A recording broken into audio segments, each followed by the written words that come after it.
Good morning. I'm Lee Jamison, and this is the 70th installment of the Bible in a Year. Today's readings will be from Deuteronomy, chapters 13 through 15, and the book of Matthew, chapter 22, 1 through 22. Chapter 13. Moses continues. If a prophet or a dreamer of dreams arises among you and gives you a sign or a wonder, and the sign or wonder that he tells you comes to pass, and if he says, "Let us go after other gods, which you have not known, and let us serve them," you shall not listen to the words of that prophet or that dreamer of dreams, for the Lord your God is testing you, to know whether you love the Lord your God with all your heart and with all your soul. You will walk after the Lord your God and fear him and keep his commandments and obey his voice, and you shall serve him. Hold fast to him. But that prophet or that dreamer of dreams shall be put to death, because he has taught rebellion against the Lord your God, who brought you out of the land of Egypt and redeemed you out of the house of slavery, to make you leave the way in which the Lord your God commanded you to walk. So you shall purge the evil from your midst. If your brother, the son of your mother, or your son, or your daughter, or the wife you embrace, or your friend, who is as your own soul, entices you secretly, saying, "Let us go and serve other gods, which neither you nor your fathers have known," some of the gods of the earth who are around you, whether near you or far off from you, from the one end of the earth to the other, you shall not yield to him or listen to him, nor shall your eye pity him, nor shall you spare him, nor shall you conceal him, but you shall kill him. Your hand shall be first against him, to put him to death, and afterwards the hand of all the people. You shall stone him to death with stones, because he sought to draw you away from the Lord your God, who brought you out of the land of Egypt, out of the house of slavery. And all Israel shall hear and fear, and never again do such wickedness among you. If you hear in one of your cities, which the Lord your God is giving you to dwell there, that certain worthless fellows have gone out among you, and have drawn away the inhabitants of their cities, saying, "Let us go and serve other gods, which you have not known," then you shall inquire and make search and ask diligently, and behold, if it is true and certain that such an abomination has been done among you, you shall surely put the inhabitants of that city to the sword, devoting it to destruction, all who are in it and its cattle, with the edge of the sword. You shall gather all its spoil into the midst of its open square, and burn the city and all its spoil with fire, as a whole burnt offering to the Lord your God. It shall be a heap forever, it shall not be built again. None of the devoted things shall stick to your hand, that the Lord may turn from the fierceness of his anger, and show you mercy, and have compassion on you, and multiply you, as he swore to your fathers. If you obey the voice of the Lord your God, keeping all his commandments that I am commanding you today, and doing what is right in the sight of the Lord your God. Clean and unclean food. You are the sons of the Lord your God. You shall not cut yourselves, or make any baldness on your forehead for the dead. For you are a people holy to the Lord your God, and the Lord has chosen you to be a people for his treasured possession out of all the peoples who are on the face of the earth. You shall not eat any abomination. These are animals that you may eat: the ox, the sheep, the goat, the deer, the gazelle, the roebuck, the wild goat, the ibex, the antelope, and the mountain sheep, every animal that parts the hoof and has the hoof cloven in two, and chews the cud. Among the animals you may eat. Yet of those that chew the cud or have the hoof cloven, you shall not eat these: the camel, the hare, the rock badger, because they chew the cud but do not part the hoof, are unclean for you. And the pig, because it parts the hoof but does not chew the cud, is unclean for you. Their flesh you shall not eat, their carcasses you shall not touch. Of all that are in the waters you may eat these. Whatever has fins and scales you may eat, and whatever does not have fins and scales you shall not eat. It is unclean for you. You may eat all clean birds, but these are the ones that you shall not eat: the eagle, the bearded vulture, the black vulture, the kite, the falcon of any kind, every raven of any kind, the ostrich, the nighthawk, the seagull, the hawk of any kind, the little owl, and the short-eared owl, the barn owl, and the tawny owl, the carrion vulture, and the cormorant, the stork, the heron of any kind, the hoopoe, and the bat. And all winged insects are unclean for you, they shall not be eaten. All clean winged things you may eat. You shall not eat anything that has died naturally. You may give it to the sojourner who is within your towns, and he may eat of it, or you may sell it to the foreigner. For you are a people holy to the Lord your God. You shall not boil a young goat in its mother's milk. Tithes. You shall tithe all the yield of your seed that comes from the field year by year, and before the Lord your God, in the place that he will choose to make his name dwell there, you shall eat the tithe of your grain, of your wine, and of your oil, and the firstborn of your herd and flock, that you may learn to fear the Lord your God always. And if the way is too long for you, so that you are not able to carry the tithe, when the Lord your God blesses you because the place is too far from you, which the Lord your God chooses to set his name there, then you shall turn it into money and bind up the money in your hand and go to the place that the Lord your God chooses, and spend the money for whatever you desire, oxen or sheep or wine or strong drink, whatever your appetite craves, and you shall eat there before the Lord your God and rejoice, you and your household. And you shall not neglect the Levite who is within your towns, for he has no portion or inheritance with you. At the end of every 3 years, you shall bring out all the tithe of your produce in the same year and lay it up within your towns. And the Levite, because he has no portion or inheritance with you, and the sojourner, the fatherless, and the widow who are within your town shall come and eat and be filled, that the Lord your God may bless you in all the works of your hand that you do.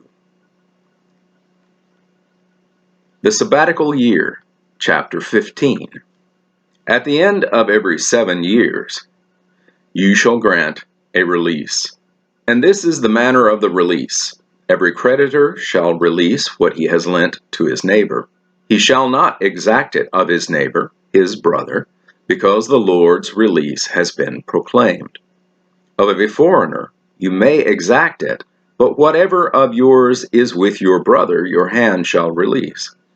But there will be no poor among you, for the Lord will bless you in the land the Lord your God is giving you for an inheritance to possess, if only you will strictly obey the voice of the Lord your God, being careful to do all this commandment that I command you today.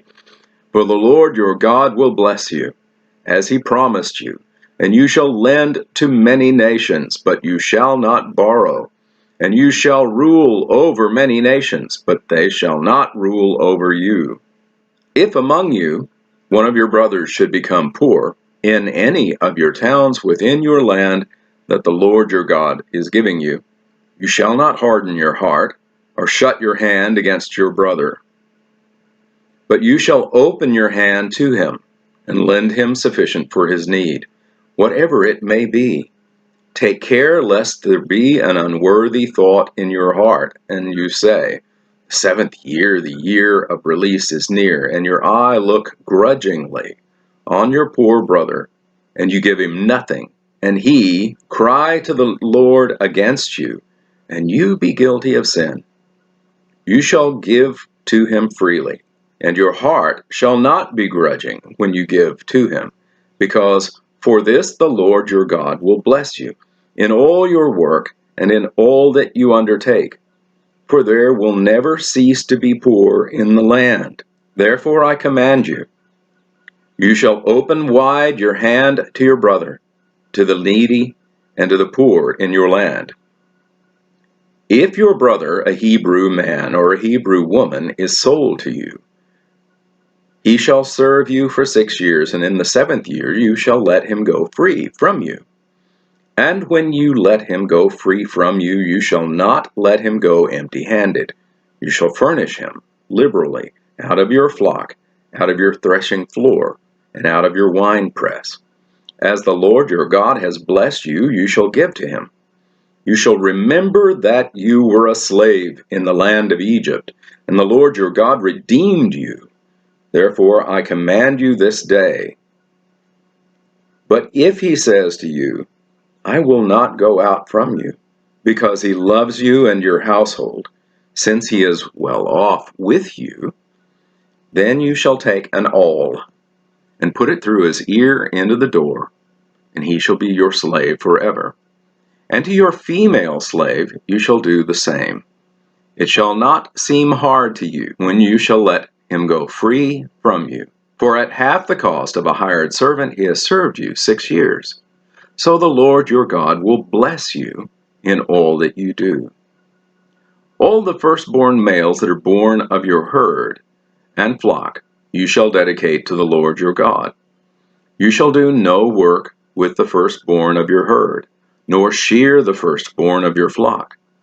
You shall eat it, you and your household, before the Lord your God, year by year at the place that the Lord will choose. But if it has any blemish, if it is lame or blind, or has any serious blemish whatever, you shall not sacrifice it to the Lord your God. You shall eat it within your towns. The unclean and the clean alike may eat it, as though it were a gazelle or a deer. Only you shall not eat its blood. You shall pour it out on the ground like water. And that concludes the reading in Deuteronomy. Matthew 22, 1 through 22. The parable of the wedding feast. And again Jesus spoke to them in parables, saying, The kingdom of heaven may be compared to a king who gave a wedding feast for his son, and sent his servants to call those who were invited to the wedding feast. But they would not come. Again he sent other servants, saying, Tell those who are invited, see, I have prepared my dinner. My oxen and my fat calves have been slaughtered, and everything is ready. Come to the wedding feast. But they paid no attention, and went off, one to his farm, another to his business, while the rest seized his servants, treated them shamefully, and killed them. The king was angry, and he sent his troops and destroyed those murderers and burned their city. Then he said to his servants, The wedding feast is ready, but those invited were not worthy. Go, therefore, to the main roads and invite to the wedding feast as many as you find. And those servants went out into the roads and gathered all whom they found, both bad and good. So the wedding hall was filled with guests. But when the king came in to look at the guests, he saw there a man who had no wedding garment. And he said to him, Friend, how did you get in here without a wedding garment? And he was speechless. Then the king said to his attendants, Bind him, hand and foot, and cast him into the outer darkness. In that place there will be weeping and gnashing of teeth, for many are called, but few are chosen. Then the Pharisees went and plotted how to entangle him with his words. And they sent their disciples to him, along with the Herodians, saying, Teacher, we know that You are true and teach the way of God truthfully, and you do not care about anyone's opinion, for you are not swayed by appearances. Tell us then what you think.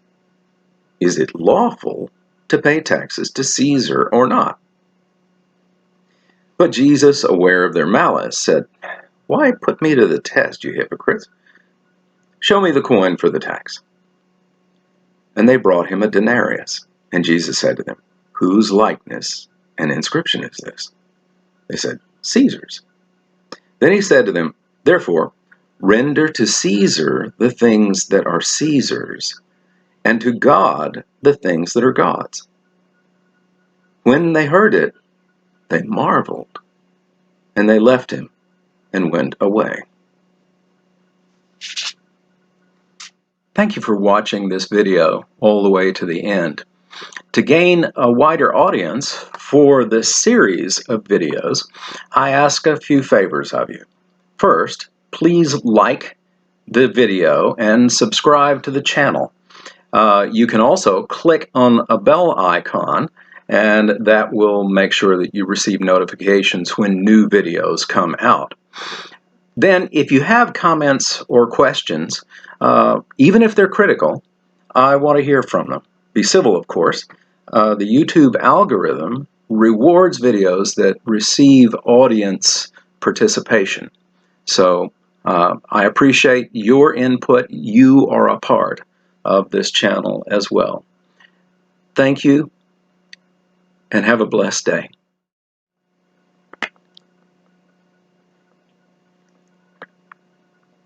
Do my anti-lip licking treatment.